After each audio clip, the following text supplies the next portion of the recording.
Hello and welcome to Subject to Change with me, Russell Hogg. My guest today is journalist, essayist and author Ed West.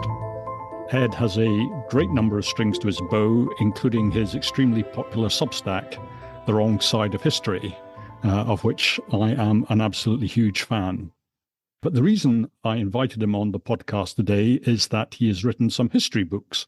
And these, for me at least, they fill a really important gap. Because sometimes when I read history, I feel just overwhelmed, and it's as if I've wandered into, the middle of a conversation, somebody else's conversation halfway through, and I get completely lost. And Ed has written a series of quite short books, mainly on English history, which give you a really good introduction to their subjects. And as just one example, Ed wrote a book on the War of the Roses, and after that, I felt for the first time I had some understanding of what had been going on in that period. And the latest of his books is on the Anglo-Saxons, the Vikings, and Alfred the Great, which is what we are here to talk about today. So welcome, Ed, to the podcast. Thanks very much, Russell. It's an honor, a pleasure. So shall we start at the start, which I guess is the Romans leaving Britain, which I think is sometime around about 410. And, well, Britain seems a very nice place. So why do the Romans leave? What's not with the problem with this era, obviously, is the lack of sources. The Western Roman Empire was collapsing, and with that collapse, the number of people writing things down and the number of things being recorded and kept goes down drastically in the Western Roman Empire. So it's very vague. I mean, even the most well-known story about this is at 410, the Britons appeal to the Romans for help because they are being overwhelmed by invaders from Germany. And the Romans at that point say, look after your own affairs. But even this source, they might not have been talking about Britain. The source is so confused, they might even be talking about a town in southern Italy. Even this very, very basic level of understanding is sort of unknown to us. I mean, what we do know is that there was increasing disorder in Roman Britain, in province of Britannia. And we know this mostly from things like archaeology. People start burying. So in the 4th century, a lot more people start burying their possessions, which is always a bad sign. The biggest moment in English history of people burying stuff, it's got the most until the 17th century in the Civil War. That's the only period was kind of comparable. We also know from the archaeology that there's a huge increase in the number of skeletons, which show signs of violent death. I think one study showed that in this period, the sub-Roman Britain, which is the 4th, 5th, and 6th century, there's 5 times as many proportionally the skeletons are people being killed. So basically something's going seriously wrong. The Western Empire was collapsing, and it collapsed, quite slowly over 200 years. The Roman Empire doesn't really collapse in Italy until about the 6th century, when the aqueducts are destroyed in the wars, and that's when the Roman population collapses. But the periphery provinces start collapsing first. And Britannia was the most periphery of all of them. There's always signs that the Roman military presence starts to decrease. The forts become smaller and the forts start to move closer towards the continent. So obviously the Roman state infrastructure is unable to support an army anymore. And it's kind of drawing in a little bit. And then there's also was a rebellion by the Britons themselves, the Romano Britons, that, again, we don't really know what happened. They seem to have basically overthrown the Romans in some sense. And then there's almost a sense that there might have been some sort of regret about it. It has been compared to another great moment in British history where we leave Europe. But the most important moment of this era is that at some point the Saxons start arriving, which is the generic name of the tribes: the Saxons, the Angles, the Jutes, and also the Franks and Frisians, all these German tribes who are slightly related, and who also basically come to form the people who were later called the Dutch as well. And they start arriving in large numbers in the 4th century, and by the late 4th century, and by the 5th century, they are large enough that they are starting to sort of take over. Now, the traditional kind of story is that in Kent, the tribe called the Jutes, who came from Jutland, which is they were invited over by one of the sort of Roman sub-kings who had taken over. So once the Roman authority sort of collapses, there are these sort of local rulers who take over. You might call them kings or warlords of some sort. And one of them, he's kind of got a very bad name, is Vortigern, who's apparently the sort of king of Kent or the ruler of Kent. Although Vortigern might just mean king, so we're not entirely sure that was his real name. He supposedly invites over the Jutes to sort of be sort of basically mercenaries to protect the locals from attacks from like Scotland and from Ireland, where there's, piracy becomes a huge problem. And obviously, the story of St. Patrick is a sort of good example of that. There was a lot of Irish pirates and pirates from all over the place. So, as order collapses and piracy obviously becomes a big problem again. So they apparently invite these kind of Germans over, and eventually more and more Germans come until such point that they basically just take over and they establish the Kingdom of Kent. So that's the origin story. Obviously, historians go through that, and there's lots of formulaic stuff. Mark Morris talks about this. He says, brothers with names that begin with alliterative names. That's a very formulaic thing in myth. Romulus and Remus. Mm. So Hengist and Horsa, mythological characters, no evidence existed. On the other hand, when you go through Anglo-Saxon histories, they do tend to call their children all by the same, Alfred Great's brothers are called Ethelred, Ethelbert, Ethelwulf, and his father was Ethelwulf, and Ethelstan and Ethelbert or something. Anyway, they do have that habit. So I think maybe, and the other thing is they arrived in 3 ships. That's another formulaic kind of story. But on the other hand, Christopher Columbus arrived in 3 ships. So, maybe it happened. We don't really know. Another thing is, were they invited? There's no real evidence they're invited. And my suspicion is that story was probably made up later, because later the story would be sort of taken over by the Saxons themselves. But in this period, most of this is written by this man called Gildas, who's living in Brittany in the 6th century, a bit later. So as the Saxons and the Angles moved into eastern Britain, the natives fled further west into what is now Wales and southwest Britain, which later became Cornwall. And lots of them also moved to Armorica on the continent, which became Brittany. So St. Gildas was writing from Brittany, and he told this story in the 6th century. He's our main source. And he's a kind of character I very much empathize with. Very depressive. The country's all going to hell. Immigration has destroyed Britain. And obviously, he was completely right. And he blames the rulers of Britain for being, so decadent and sinful. And the problem is he lists all these kind of characters who've done all these terrible things, and we don't know anything else about these guys. It's very frustrating as a historian to know who he's actually talking about, who are these people he hates. But his thing was, the Saxons, and he hates the Saxons. He goes on about them, and he calls them dogs, and he hates dogs as well. And he says eventually they were able to sort of claw their way across Britain. And so we know that by about 577 is the final point. So there are centuries of war, like about a century of war.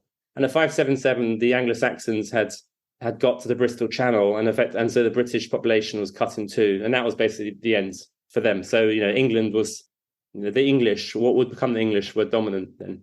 But a thing I haven't understood at all is, I feel like if the British would have got into their boats and sailed across to Saxony and landed, the Saxons would have said, "Oh, good, some slaves have arrived." Right. And yet, when the Saxons come to Britain, the British seem unable to resist them. And I don't understand what is so intrinsically feeble about us, or calling it us is ridiculous, but what's so intrinsically feeble about the British at that time that without the Romans to protect them, they just become victims. And obviously we don't have the history to really know that. But do you have any speculation? It seems contrary, because they obviously had access to a civilization, so they can't have been technologically inferior to the rivals, the Germans. The most likely, one popular theory about the Germans at the time, the general German group, is that they obviously had some population pressure. So there were lots of people. And right at the time, we talk about the womb of nations in this period in Scandinavia, southern Scandinavia and northern Germany. There was obviously lots and lots of hungry mouths to feed, and lots of desperate men in particular who needed land.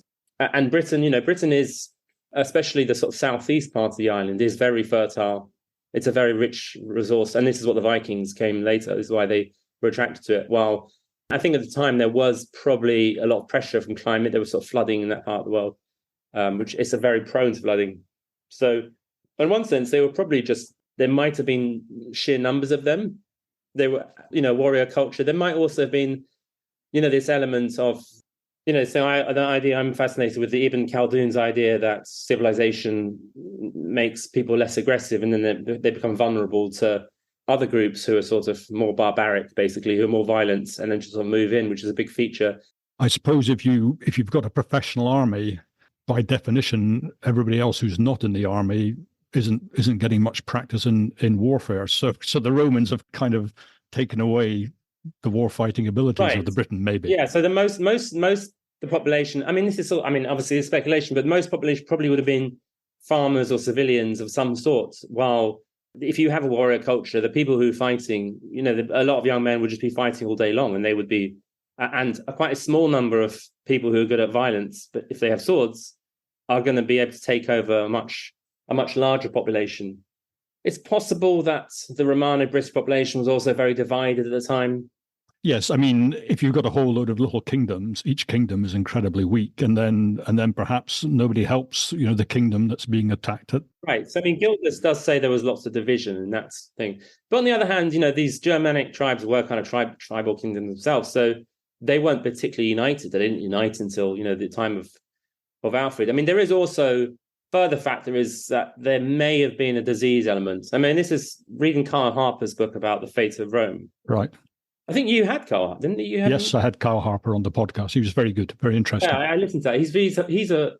He's a fascinating guy, and I don't know if it's him or something else. The bubonic plague going around in the 6th century might have, for various reasons, affected the British population more, and might have had a bit of a death knell effect. Especially urban populations suffered more from the diseases, so they were much more vulnerable. And this is obviously much more noticeable in the Middle East, where the kind of Eastern Roman Empire was very vulnerable to the Arabs who just moved in, who weren't affected by the plague so much.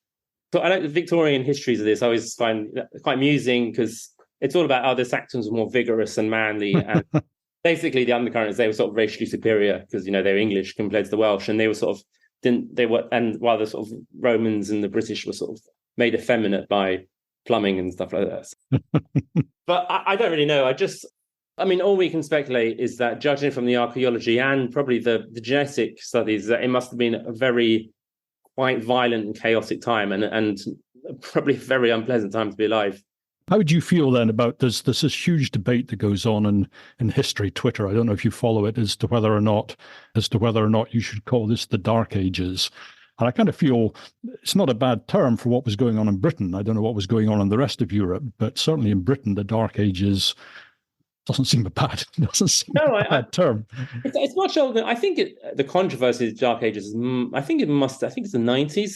I think it's partly, I think people confuse Dark Ages and Middle Ages, and it comes down to, it goes all the way back to the 14th century when, the concept of the Middle Ages was first being articulated.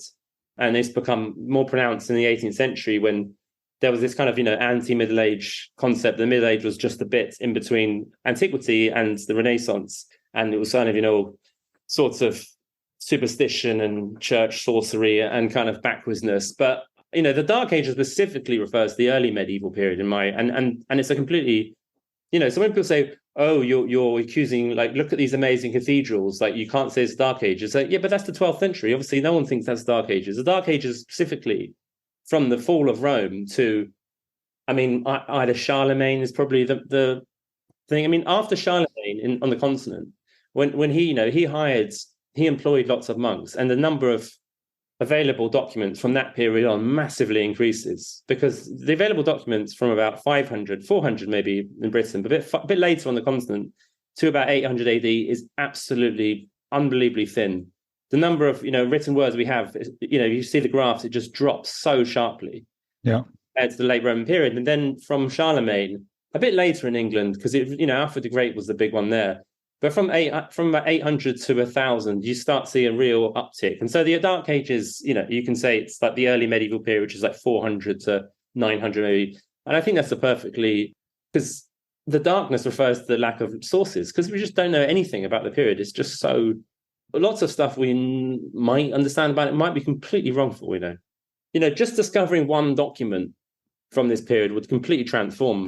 our understanding. I mean, for example, Alfred the Great, we'll come to this, but Alfred the Great had this biography written, which is a very important source. But some people think Athelstan, his grandson, also had a biography, and it was just lost.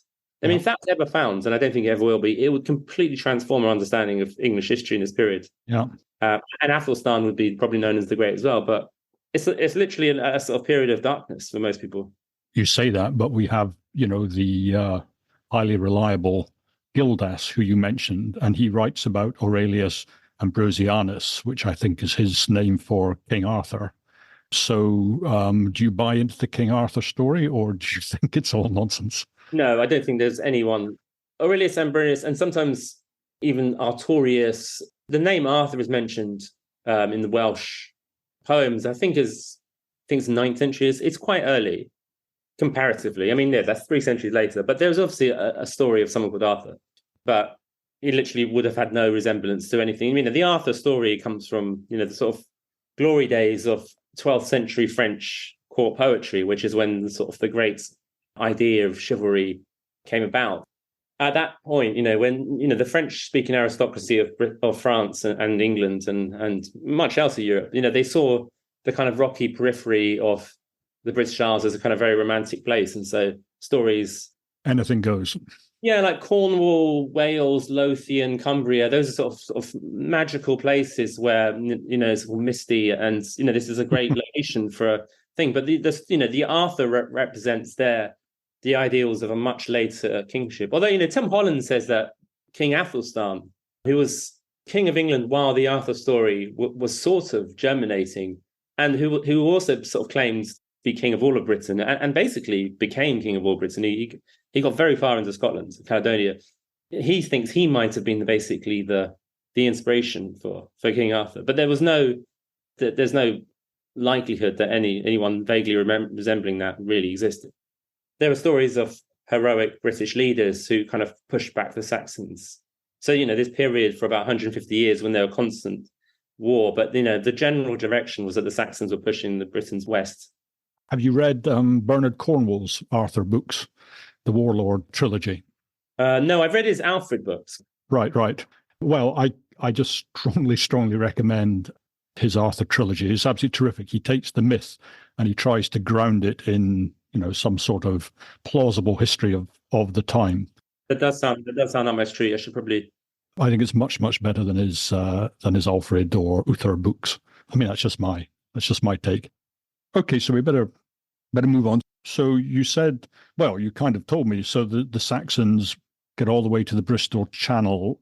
And is it an obliteration of the locals, or is there some kind of merging of populations, or is everybody either dead or enslaved or shoved off into Wales and Cornwall? It's interesting because that's actually changed.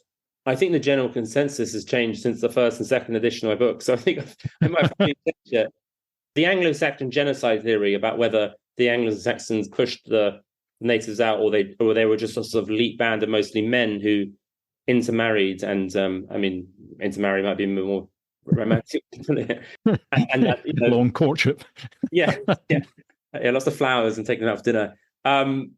That's been a very hotly contested issue, and it's obviously highly political because it goes to the heart of how the English see themselves, and in the 19th century when English culture was very confident, and there was a sort of belief that there was, sort of Anglo-Saxon master race, and almost, we use the phrase, and there was also a general kind of pro-German feeling amongst the English intelligentsia.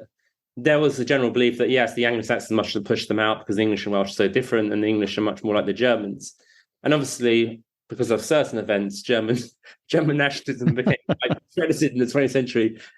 And then there was also the kind of movement in archaeology, that pots, not people, that, the culture changes, but the people weren't. I always find this became very popular, this idea after the Second World War that people don't actually massacre each other in large numbers and push them out. It's like, the Second World War has just happened. What makes you think that doesn't happen? And so I think 20 years ago, the general consensus that was the Anglo-Saxon DNA in the English population was quite low, 10%, even low as 5%. But now it's gone much, much higher. Now the general consensus is that it's 30%, quite high. So it was quite a mass migration. And certainly the British population in the east of England were completely moved. They were either moved out or killed. There was basically the DNA studies of the population there from like the 6th century shows there was absolutely no British DNA. Later, there was. So the people living there now obviously have, because there's been so much movement across England. Right. But there definitely was a widespread pushing them out. On the other hand, especially the further west you go, there must have been sort of villages where the British were still living, because the law codes refer to different punishments for like the Welsh and the English, and there were sort of little Britons, as they were called. The poor old British, the Romans are sort of calling them Britunculi or whatever it is, and treat them badly, and the Saxons come along and even worse. Yeah, so but this is so disputed. I mean, maybe 10 years' time it'll be completely different. I mean, some people think that there's obviously records of Germans before the fourth. I mean, there were German mercenaries in Roman times. So some people think there were considerable like German populations in East Anglia anyway, all the time, right. And that some of the Britons would have spoken a German language. I'm skeptical of that, although there are much more serious historians than me that think that. But for one thing, the fact that the newcomers didn't embrace Christianity was basically driven out. So they weren't joining a sort of culture, a similar culture on the other side of the sea. They were pushing that culture out. British culture was completely erased. So, because in these cases, religion and identity are so central. The fact that the church, the Christian religion was completely pushed out suggests to me that the newcomers were essentially quite alien to the people there. Another issue is why English became dominant as a language. Now, it was once thought that because some of the Britons spoke Latin and some of them spoke Brittonic, the ancestor Welsh, that neither language was able to resist Anglo-Saxon becoming dominant. But I just think there probably were quite a lot of Anglo-Saxon in the end. There was quite a large population movement. And then, in time, the sort of remaining British pockets just became English-speaking or, Old English-speaking. Alfred, a key part of the Alfred story is his Christian kingship, and the relationship of Alfred and the Anglo-Saxons with the Vikings is partly about Christianity against paganism. And there's sort of a big irony here, because when the Anglo-Saxons arrive, they're the pagans, and they wipe out the existing Christian practices. Yeah. When do they sort of show some remorse and come to become Christian themselves? Well, the 597 is the traditional date. Kent at this time, because it was the closest, the continent had the most Frankish influence, and the Franks had become Christian towards the late 5th century. The Frankish elite slowly started speaking the kind of post-Roman language of the people in Gaul, and which became Francais, French. And the king of Kent was a man called Ethelbert, and his wife Bertha was Frankish, and she was a Christian. And it was through her influence that a Catholic missionary was allowed to come to Kent. And in 597, St. Augustine. And in 597, they say 10,000 Kentish men were converted. I mean, like 10,000 is like the number they always use in medieval times. It's just like, it's probably not 10,000. I mean, the population of the whole kingdom must have been in 6 figures at most. And then eventually Ethelbert becomes Christian himself. And he's a classic kind of example, the secondary convert. So the Clovis, the first Frankish king, also converted because of his wife. So, it's a running theme that Christianity starts to have an influence because it seems to be disproportionately popular amongst women. And that's found all throughout its history. And it's great news for historians, because once the church comes in, then the literacy comes in. So before this, there is almost nothing for historians' work, and obviously the Latin alphabet is much easier to read. The runic is very hard and doesn't allow for much complexity. But now there's Christianity. The monks keep records, and they start schools, and law codes are written from the point of Ethelbert. So, through Ethelbert's family, Christianity starts spreading the kingdom. By this point, so traditionally, I should mention the heptarchy. It's traditionally, there are 7 kingdoms of Anglo-Saxon England. But, the heptarchy was a term only later applied, really. So, again, it's very small sport, but lots of the things like that are kind of easy to remember, probably aren't true. Obviously, the saying 7 kingdoms influences Game of Thrones, but by the time Alfred comes, there are really basically 4 kingdoms, and earlier on, they're probably like as many as 12. But like Kent is one of the smaller ones, and Essex is like one of the very smallest ones. Essex becomes Christian as well. And then the big one is Northumbria. Northumbria becomes Christian through King Edwin, who is involved. And so those points, loads of complications, because there's just loads of sort of Dark Ages warlords fight each other. And King Edwin gets chased and he ends up in East Anglia. Then he comes back. And then there's sort of famous meeting, which is later recalled by Bede, where he asks his sort of councillors, should we adopt this new religion? And then we say, oh, we don't know. And then there's this famous line from Bede. And I mean, maybe he just made it up, but it's such a great line. It's such a thoughtful, great moment in English literature. He's, to paraphrase him, he says, my lord, we are like a sparrow going through a hall, and it's cold outside, and we come inside, it's nice and warm, and we're by the fire, but what goes out afterwards, we cannot possibly know. And his point was basically the skeptical one of like, who knows? But this new religion obviously has something to offer. And it also, for those kings, it also offered real prestige, because from this point on, the kings, right, they consciously imitate the Roman Empire emperors as the Franks did. All these sorts of little kind of tiny kings ruling these very barren places, which are very... And also the Anglo-Saxons, remember, a lot of them thought the Romans were giants. They were surrounded by these giant buildings, and they had no idea how they were built. And they just thought, who are these people who built this? But with its religion, you can sort of attach yourself to the prestige of this old civilization and its rulers, who you are vaguely aware ruled the entire world. And it also kind of links you to a much more sophisticated Mediterranean civilization. And so once Christianity is established in Northumbria by Edwin, we then see the sort of the Northumbrian Renaissance, which is the kind of first real flowering of really very sophisticated culture, and it comes in the most furthest parts of England, which is kind of interesting. But at this point, the most important example of this is the Venerable Bede, who writes so much. He writes the first history of the English people, and he refers to the Anglia. He refers to this concept of the English people, which is, as far as we know, not spoken about before then. Although there is one Italian cleric who maybe mentions it, and it's so important for our understanding. So he as a young man, would have spoken to people who knew the first missionaries. So he has a sort of a real connection. And at last he sort of opens up this world. And from that point on, it's not really entirely dark anymore. And this is the 8th century now.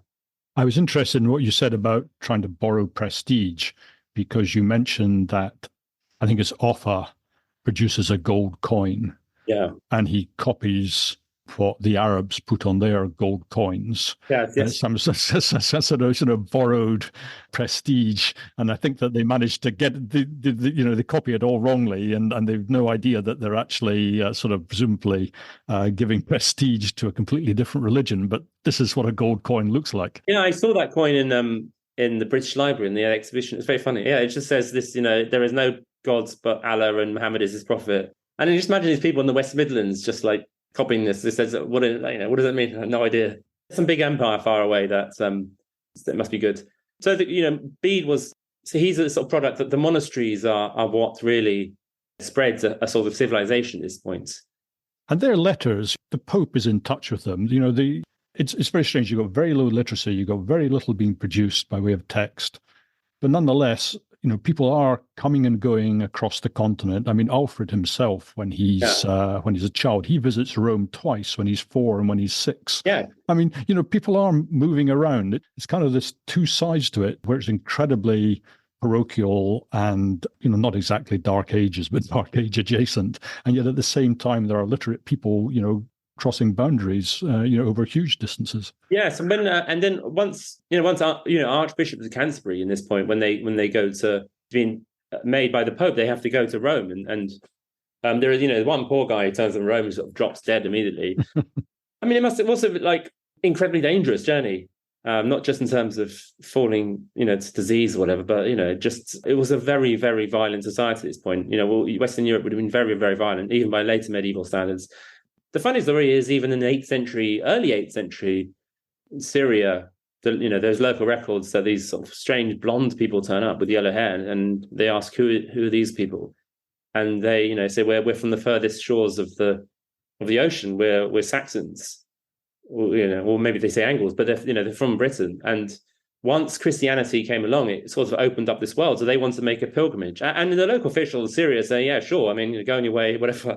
I mean, I have no idea why you're here, but it particularly opens up this kind of road to Rome. So you see Alfred's father took him to Rome, and that entire sort of route through France and Italy becomes very sort of well trodden. The Saxon school was set up in Rome. We're not entirely sure. It's probably by a West Saxon king I'm not sure his name is pronounced Ein or In, I-N-E, who was one of the sort of considered one of the sort of like important early kings. But again, we know he made some laws. We don't know much else about him, unfortunately. But yeah, there was obviously an English presence, an Anglo-Saxon presence. Christianity completely opens this kind of culture to wider Western Europe. Anyway, shall we turn away from the slightly boring goody two shoes Christians and boring Christians and move on? They're laughing to begin and stuff. So boring. So tell us about the Vikings, basically. Yeah, so the Vikings. One of the things I've written about quite a lot is the sort of Vikings are now often sort of portrayed as sort of goodies. I mean, in the Vikings TV series, they're sort of sexy and okay, they raid places and like chop heads off and stuff, but they're kind of cool and sexy. And the Christians and the monks particularly are all sort of hypocrites and sexually repressed weirdos, and so we're sort of supposed to root for the Vikings. It's such a deeply fascinating culture, the Norse one, but it's deeply terrifying and sinister and really very cruel and weird. So I mean, I don't pretend that I would be a sort of impartial observer of this culture war. I think the evidence of like real deep cruelty is kind of very strong. I mean, specifically human sacrifice. There are records of people in Britain. There's one body in Isle of Man, which was definitely a result of human sacrifice, and there are lots of records. That's one of those sort of areas where, the Vikings are largely literate, and most of what we know about them, I mean, they're almost entirely literate. Most of what we know about them is either written later by the Icelandics, who made these precious records of their ancestors did, or it was written about by very hostile Christian observers, bishops, who sort of said, I mean, traditionally, for a long time, historians said, oh, this must be, Christian propaganda. But, the human sacrifice stuff is definitely not propaganda. That definitely happened. So, they arrive first in England just towards the end of the 8th century. There's a record. I mean, there may have been other cases, but they definitely turn up in Portland, which is by Weymouth and Dorset. Lovely part of the world now. But they turn up and they apparently from Norway, although, the records are never sure. They sort of lump in Norwegians and Danes together because they're all sort of like Vikings, aren't they? And he kills a local sort of official. And then they know they turn up in Kent, and there are a few more scuffles in the 830s. And we know they're also, at this point, going around Ireland a lot, because Ireland has a very sophisticated literary sort of literature culture, but it's also not unitary. It's very divided and it's full of waterways as well. So it's the perfect place for Vikings. But they have a few raids in England. We know they raid France, but then like from 865, there's this huge acceleration, and what initially was just raiding parties turns into huge numbers. You have like groups of 30 or 40 boats coming along the rivers. At this point, they turn up in Northumbria, which has two feuding families. It's very politically divided, and then they conquer York. And this is when all the, these are where all the myths come along, which is shown in the sort of Viking series, the Ragnar Lothbrok, and his supposedly his 3 sons, and we're not sure how real these. There's either Boneless, who's was a figure, but I'm not how these guys are related. We're not entirely sure, but we know they conquer York, the Kingdom of Northumbria, and then they soon conquer East Anglia, and they kill the king Edmund. And this later gets slightly embellished. The story, he sort of becomes a Saint Sebastian figure covered in arrows, and he becomes a saint. And then they basically conquer Mercia. And so at this point, there's only one kingdom left by 871, and that's Wessex. As a Scotsman, everyone talks about Wessex, and there's sort of an assumption that you know where it is. I've always been extremely vague as to where exactly Wessex is. Wessex is basically the Thames Valley. So, Alfred the Great was born in Wantage, which is now in Berkshire. The capital of Wessex was Winchester, which is Hampshire. So it's really the kind of south-central, slightly leading west part of England. And for an American or non-English audience, that would kind of be the bottom slice of England up, I don't know, 100 miles? So London is the biggest city in the southeast, and then you've got Bristol, the biggest city in the southwest, and west of Bristol is the peninsula. And it's basically, imagine the bits between London and Bristol. So Essex is around the Thames. So the Thames would later become very central for the formation of Kingdom of England. And like the entire state developed along the... If you look at all the royal palaces, Greenwich, Hampton Court, Westminster, Windsor, they're all along the Thames because the English royal family was based on the Thames. And the Thames Valley is even today the richest part of the UK. It's got the best farmland. It's the most connected, it's amongst the most connected to the continent. So it's always, if you control the Thames Valley, you're normally able to sort of domineer over the rest of the island. And that's why sort of like received pronunciation sort of developed around there. But at this point, Wessex is sort of ascendant. So Mercia, which was the Midlands, but a wider Midlands, all the way to London, really, that was dominant in the 9th century and the Offa, but Wessex is starting to become the ascendant kingdom, the dominant one. But it also has the exact same problems of the Vikings. And these become perilous. And all these kingdoms fight amongst each other constantly. And it's only in the 860s when Mercia is now invaded by the Vikings and Nottingham is besieged. It was then actually called Snottingham, which I always find... That's not surprised they changed it, really. The sheriff of Snottingham wouldn't be the same. And this is basically the kind of first instance where the armies of Mercia and Wessex are fighting together, and they both realize this is like a serious threat to both of us. And there are also intermarriages, so between the royal families of Wessex and Mercia at this point. So they're kind of moving closer together. But then Mercia is basically conquered, and that just leaves, the last kingdom, in Bernard Cornwell's words. Wessex had been ruled by Ethelwulf. It was either 4 sons or 5 sons, because his eldest might have been his brother, again, the records, and 1 daughter. And, there are lots of sons called Ethel something, and they all sort of die in succession of unknown or grisly ways until the absolute youngest son is Alfred, who had, for some reason, got the different name, presumably destined for the church in some way. He was educated, although he only learned to read quite later in life. His heavily biased biography, written by a man in his payroll, says he was, very learned and intelligent from an early age and, curious.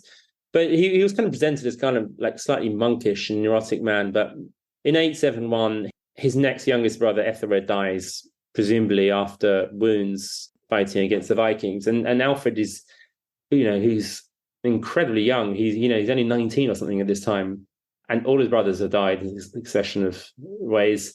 And he finds himself in charge of this kingdom, which is completely besieged by the Vikings. And it really does, it really could have been basically over. And the Vikings could have completely conquered the country. How different it would be, I don't know, because I suppose the culture might have emerged in some similar way, but he's able to basically buy them off. He's the first one to sort of employ this payment, or even not the first one, but he employs the payment, which later becomes known as Danegeld, becomes notorious. But it was the only way you could sort of keep them off your back for now. And then there's a sort of series of struggles. And then towards 877, it gets much more perilous, and the Vikings again attack him. And then the sort of big moment is the 12th night. So the very start of 878, January the 6th, they almost get him, and they attack the royal court and they kill most of the people, and he escapes into the marshes. It was recently flooded, so you could actually see what it looks like, because it's natural marshland. A lot of that part of the world is, and he was out, totally with a very small band of people, completely in his kingdoms, almost completely conquered. And this was his, like Tolkien talks about eucatastrophe. This is the moment when things are so bad that they turn around. This is the moment. The heroic moment. And it's such a great story, because he was almost completely defeated and he was down in luck. And this is when he's visited by Saint Cuthbert, who is sort of a northern saint, who says to him, "Don't worry, all of Albion will be yours and belong to you and your sons." At this stage, is St. Cuthbert, is he a ghost or is he alive? Is he, which, Very much dead. He's long dead, but although he was actually, he was such a figure of reverence that he becomes he was actually made sort of basically ruler of Northumbria after his death. The sort of, I think he was the first person for the North Korean dictator to be dead and officially head of state of a place. But no, he was already an important religious figure. But this has become significant later because Alfred and his family would seek to become kings of all the Anglo-Saxons. And so by St. Cuthbert being a Northumbrian, right. So yes, so he's one of ours as well. And this is also the story of the famous story of the cakes, which everyone will know is not actually true, and it came up later, and it might have been written in later as well. But it's kind of one of these nice Victorian allegories about Alfred's. He's told off by this woman because he said, she doesn't know who he is, just thinks he's a beggar who's been let into a house, and she says, "Mind the cakes or the bread," and he forgets because he's busy thinking about literally the survival of the country. And then she nags him and he doesn't say anything. He could just say, "I'm actually the king of Wessex," But it's just a nice story of his modesty and sort of, good humour. But it is saying something about how the English want to see their rulers, and sort of what the lesson is that they're not there to prey on their people. I mean, I don't, but this is sort of the message that's been put across, no? They're not tyrants. They're there with the consent of the people, and they're not They're not like the Tsars of Russia, for example. The Americans would say Republican virtue, but it's sort of a monarchical version of that. But yeah, so at this point, he raises an army, and in the spring, in 878, there's a big battle. We don't know where. I mean, again, all these battles, we have no idea where they are. I mean, they could be 14 places, but he defeats Guthrum, the Viking, and they have a peace treaty. And this is when they divide England along what becomes the Danelaw, so the Saxons get the southwest. It's the Watling Street is the old Roman road that goes from London to basically Mersey, and the Saxons get that side, and the Vikings get the other side, and that kind of gives him a lot of breathing space to sort of organize a state. And at this point, this is what makes him, the great, is that he establishes, for example, a series of like boroughs, which are sort of fortified towns. So the whole idea is that everyone can get to a fortress within a certain amount of time. So if the Vikings turn up, you go inside a town, it's got fortified walls around it. I mean, they're not. I mean, it would have been not very sophisticated at this time, but and they can basically besiege. The Vikings couldn't do sieges because they just had no. I mean, they didn't have the technology, but they didn't really have the patience either. They just sort of turned up and ransacked it. Their huge problem, presumably, is logistics, because you can't sit outside a city for a month if you're a Viking because you don't have the food supplies. The Vikings were constantly hungry, so you have a Viking war band, which is several hundred men, and they just ravaged the land, but they couldn't bring much food with them. So yeah, they had no way of doing that. So that meant it was very hard for the Vikings and that also spurred the growth of roads. And he also did the thing of he established there's a big problem with literacy. The Vikings had destroyed so many monasteries that there weren't enough people writing down stuff. He wanted everyone. He said all his officials, all his sheriffs had to be able to read, because otherwise you couldn't have any sort of state. And he also ordered that 5 different abbeys and monasteries and churches. They set up records of everything that's happening in the country and everything they hear about of any interest.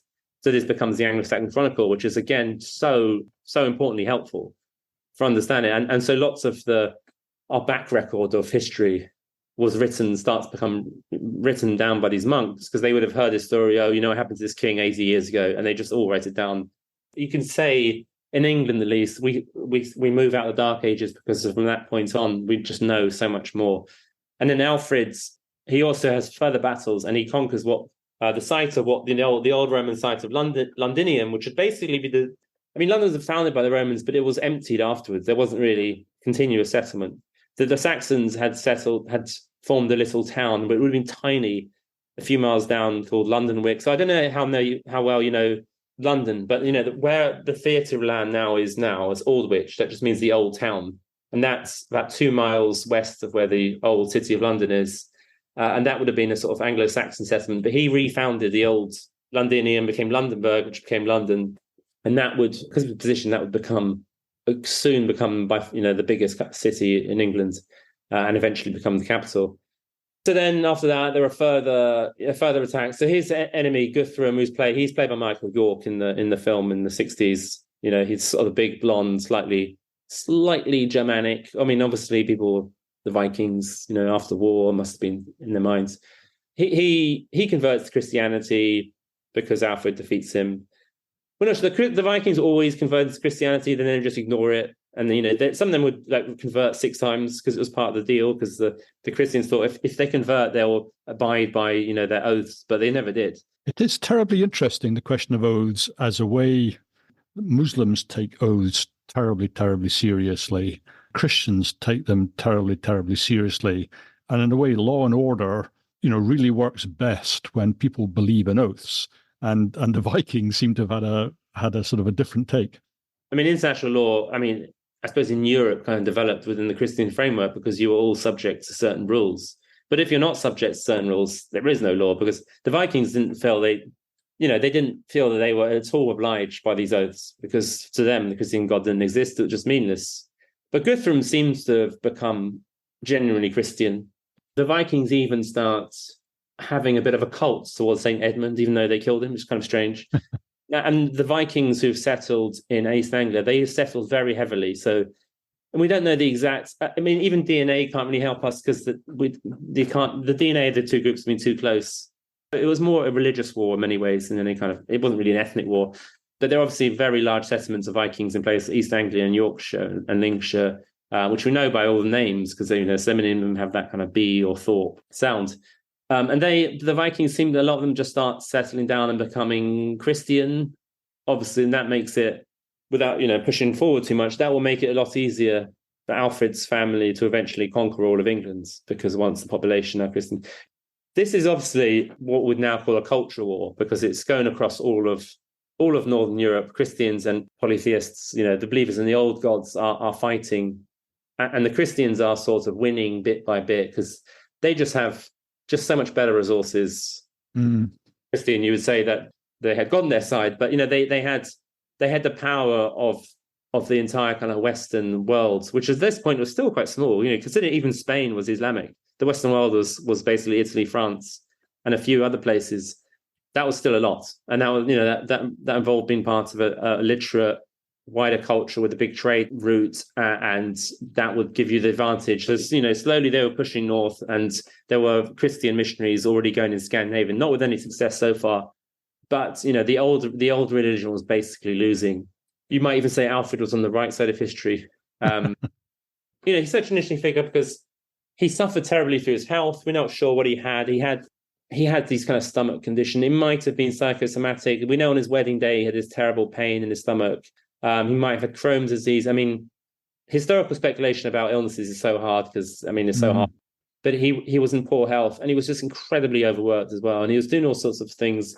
He was, learning Latin in his 40s. He was just like a tireless worker, and he was very interested. He translated books. And not just any books. These were big. Was it him that did the Consolations? Very mournful book written by someone about to be executed. These are very dark times, so it seems like inappropriate, but he was just very interested in philosophy. He was interested in the world. He sent out, he had connections with Rome, but he would also send money to sort of the missionaries, to churches, and so as far as India. He had this kind of idea that there was much more to this. And they always took records when visitors turn up. So when one visitor turns up, Otkar, I think his name was, from the very north of Norway, and describes about what life was there, the reindeers, and then these 3 lads just turn up from Ireland and say, we want to go on pilgrimage, and they just talk to them about what Ireland's like, and they put them up. So he had this incredible curiosity about the world, this great work ethic. He brought in lots of educated teachers from the continent, as many as he could find, to sort of spread literacy in his kingdom. And he really had a sense of building estates and building a civilization which has sort of almost perished. And obviously, the Saxons were very aware that they lived in a place that had once been part of this great world, this great empire, where they built these enormous monuments which they couldn't possibly conceive of.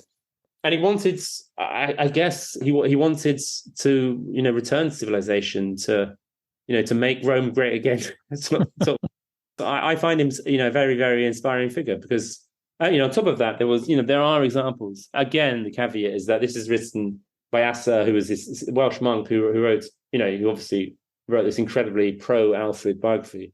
But then there were instances where he could have executed prisoners because they related to Vikings who had executed his prisoners or act behaving, well within his rights to act cruel when he wanted to. But he often showed great mercy. So he obviously took the sort of Christian beliefs very, very seriously. He wasn't anywhere like as cruel and violent as he could have been for a ruler of such a kind of chaotic world. And he was often very forgiving to his enemies when he needed to be, when he could be, for example. That was something that came across to me in your book, as I was going through it, just the sheer violence of the time before Alfred, all the kingdoms fighting each other, and no king ever seems to make it, to die in bed. It's just constant wars, constant killing. And I suppose that's what I sort of came away with, so that's what Alfred brought, was sort of a settled state where finally things calmed down a bit. I mean, is that fair enough? Yeah, and when he died, he was succeeded by his son, who was succeeded by his son. I mean, after that, it gets maybe his grandson. Sort of there were a few killings after that, but his legacy was remarkable, and then that's why the thing that Cuthbert, that you and your descendants will rule this land, and his line did continue, up until 1066. Can I just ask about that? Because so after Alfred, his immediate descendants, they basically take over the whole of England. Yeah. It's Athelstan and Ethelflaed. So that's great. But then don't the Vikings make a comeback? We have King Canute. And then we have the comeback of comebacks. I don't know if the Normans are strictly Vikings, but feel like they're Viking adjacent. They definitely. I mean, I think the Normans are more French than Vikings, really. I mean, both culturally and probably genetically, but they definitely still maintained a lot of Viking culture. That their warships were still basically Viking. So what's left of Alfred after that? Well, I mean, so the first book, it covers Alfred's time until the time of Edgar. So Edgar was his great grandson. So he's the king towards the end of the 10th century. And by this stage, so, Edward's son and daughter, Ethelfred and Edward, between them, conquer all of Mercia. They take over the whole East Midlands. They drive and the East Anglia, and they drive the Vikings out. And then his grandson, Athelstan, in 927, conquers Northumbria, and he's the first king of England then. So all of what, basically pretty much the border of what is modern day England is established. And in fact, he conquers much of Scotland, and the Welsh recognise he's basically as the sort of the main leader of Britain, and that's why the story of Arthur might reflect him. So Athelstan again was very much like Alfred in the sense he was a great patron of learning. I mean, he was much more. He was obsessed with books. I mean, he collected books and he loved books, and his main picture of him, which we have, is him being presented with a book. I mean, he was as great a figure as Alfred, and we actually, something we can probably guess at, because from naming patterns, future kings tend to name their sons after the most prestigious predecessors. So we're guessing, because Ethelred's, the Unready's first son was called Athelstan. Athelstan must have been a very prestigious thing. It's like after Richard III, there are no more King Richards, right? Or there's no more King Johns. If you're a successful king, you do. Athelstan's sort of star fades in the later medieval period. It becomes less well known, and it's just because there isn't really the sort of biography to keep him. Alfred's biography stays in the monastery, and then a 16th century Archbishop Canterbury, Matthew Parker, discovers it. A lot of the stuff in the monasteries were destroyed, but he's really obsessed with medieval history. He keeps a lot of stuff. He gets this published eventually, The Life of Alfred. Well, unfortunately, the only thing is he must have actually inserted stuff, which is so frustrating. Because he went to Oxford, he inserted the stuff that Alfred discovered, invented he founded Oxford University, just like classic Oxford's graduate is just so obsessed with his university, he has to mention that. But because of him, Alfred's cult becomes much, much more important. But to go back to his legacy, so I mean, this book ends with Edgar, because that's the point when the state of England is well established. The sort of modern coronation dates back to Edgar, and all the infrastructure of the English state is by that stage. The Anglo-Saxon kingdom of England is probably the most sophisticated of all of Europe. It's very wealthy. It's very good at collecting taxes. It kind of works as a state. But the next story is the return of the Vikings. So the Vikings do come back with Canute and his father Sven, and then Canute ends up basically conquering the country in 1016. And by that stage, the Vikings are Christian, which kind of makes them worse because they're still very violent and they're still very aggressive and keen on conquest, but they have access to, they have more sophisticated states. So the early Vikings have come from this kind of chaotic world of many kingdoms. By the time of Canute, there were just 3 kingdoms, which are the modern kingdoms of Norway, Sweden, and Denmark, with England amongst the oldest countries of states in Europe. And this makes them much, much more powerful. So this later Viking invasion is much bigger than the original one. So yeah, they do return, and the Vikings do end up conquering England. But then, and then Alfred's family line returns with Edward Confessor. But then again, we all know it ends with the Normans, a sort of unhappy ending. Well, you say an unhappy ending. I mean, what I'm never clear about when the Normans come is, do they sort of wipe the slate of Anglo-Saxon culture clean so it's like they never were, or does the legacy sort of persist? That isn't, yeah. I mean, the Normans basically kept the kind of state infrastructure very simple as it was, because it was very good at collecting revenue, and that's all they really wanted. The upper class culture was drastically changed. Obviously, the language, changed like no other language in Europe because it was so Frenchified. Our language is about 30% French, and obviously the distribution of land was massively changed. Very small elite ended up owning, huge amounts. I think like a quarter of the land in England ended up controlled by a very small number of families. That's not to romanticize, Anglo-Saxon England. Anglo-Saxon England was, in some ways, kind of more brutal than what followed. I mean, there's a story in the Peasants' Revolt, this romantic vision of the Anglo-Saxon era. In the 4th century, the peasants start ransacking this monastery in Hertfordshire. I think they're St. Albans, and they say, we have proof, we're all serfs, it's terrible, but we have proof that back in the time of good King Offa, we are all free men, and we want to find these documents showing that. And obviously there were no such documents. And also, they wouldn't have been serfs in time for King Offa, they would have been slaves. The Anglo-Saxon society was between like 10 and 25% slaves, so slavery was widespread. And the vast majority were also Anglo-Saxons. I mean, some might have been Britons, but the Normans abolished slavery. I mean, they thought slavery was really wrong. Mm-hmm. A compassionate, you might. By the time of the Domesday Book, there was a record, and of the thousands biggest landowners in all of England, only 2 were Anglo-Saxons. I mean, so the upper class were completely replaced.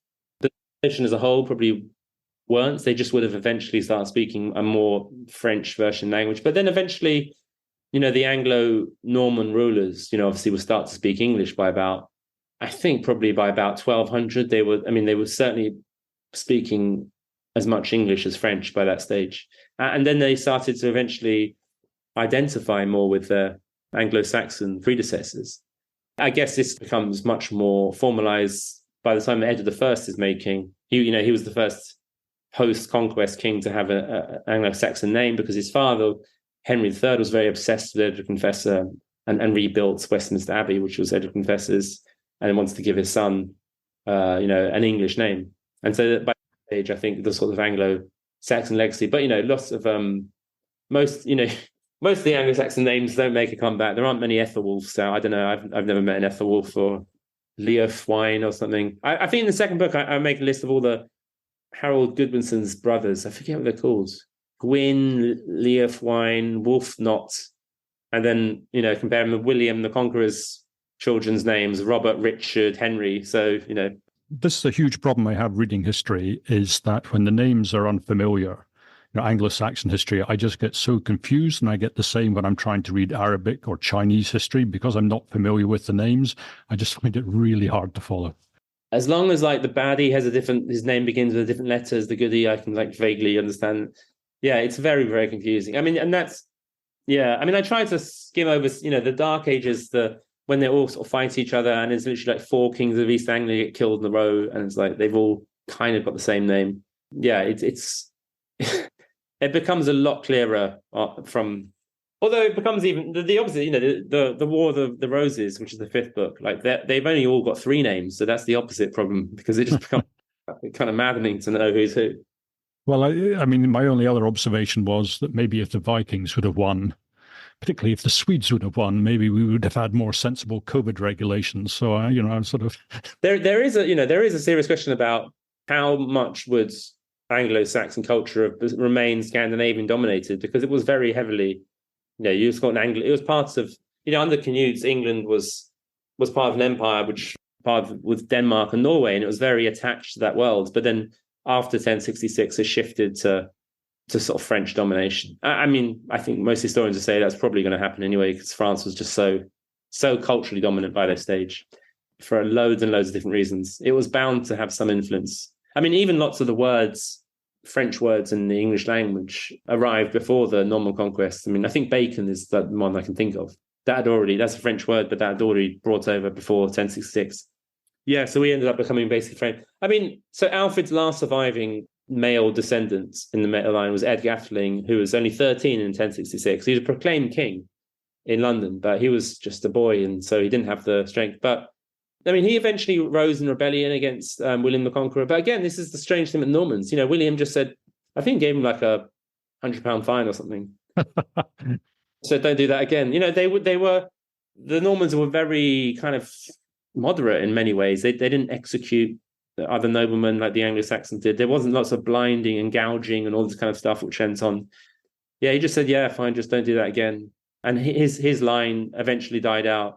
Anyway, through William the Conqueror's son, Henry, he married an Anglo-Saxon princess. So the royal family are all descended from Alfred in that sense anyway. So, I mean, we all are eventually. But, I think his legacy on founding a sort of nation state is really unparalleled in English history. That's why I always find him quite heroic figure.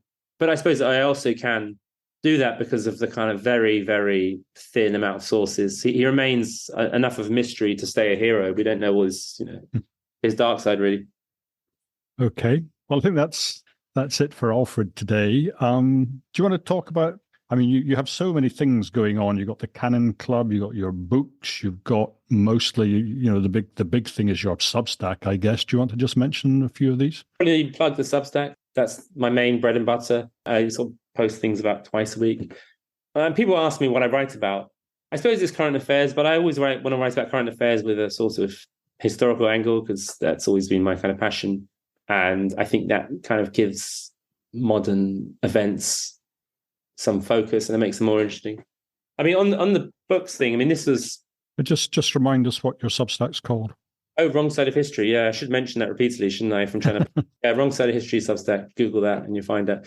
So that's been going 2 years. So that's really fun. And this book is a UK reprinting of... it's quite a lot different from the original. Came out in America like 8 years ago. I think it's about 30% new material, but it's originally planned. I wanted to make somewhere sort of in between like children's history and real history. I wanted sort of something that's light and for beginners, but which I think it was originally young adult nonfiction. It's for grown-ups as well, but just people who want to sort of get the basics. And and there's 5 of them, and it goes up to the War of the Roses. They're not lightweight. They're not horrible histories. They're pretty serious. I mean, they're introductions, but they're serious introductions. Yeah, I mean, horrible histories is all about like bogey and poo and stuff like that. Although I love the show because they're very influenced by Blackadder, so it's that kind of humor. And I wanted to bring funny because I've said this before, loads of blogs, but I think of history as it's just a big kind of black comedy, and there's so much that's funny about it. I mean. Yeah, I mean, it's if you see it as a sort of one sort of big farce with lots of sort of, weak and fragile human egos, then I just think it makes more fun. And, the stories of, like a lot of people, I suppose, I was first introduced to this story by the sort of medieval stories of kings, which is a kind of great way to get into the subject of history. I used to, love stories of like kings fighting each other and killing each other and battling to take the throne, and the aesthetics of the medieval era just always seemed really magical when I was a child. And the more I read about them, realizing how really awful and hard it was. It's kind of funny. Also, partly, I find it's kind of reassuring for people who are very gloomy about the world, because like our lives are incredibly easy and good compared to how it was for most people. We should be happy for sure. Our lives are so much richer. I mean, just in so many ways. I was just reading a book the other day about antiseptic in medical operations, and that had come in just a few years after anaesthetic. And that's what, sometime in the 1840s or 50s or something like that. I think, my God, just yesterday. I did read a book about history of medicine and some of the operations before that, and it's just how could people endure that? But yeah, there certainly wasn't that in Alfred's time. He'd just be dead. Okay, well, thank you very much, Ed West. It's been a pleasure. Well, that's the end of today's podcast. I hope you enjoyed it. And if you did, and you have the time, then a review on Apple Podcasts or iTunes or wherever it is, that would be fantastic. And generally, if you have any feedback at all, do feel free to drop me a line. My email is hog.russell@gmail.com, and that's 2 G's, 2 S's and 2 L's. Okay, that's it. I really hope you enjoyed it, and I hope you'll be listening again next time. So, bye for now.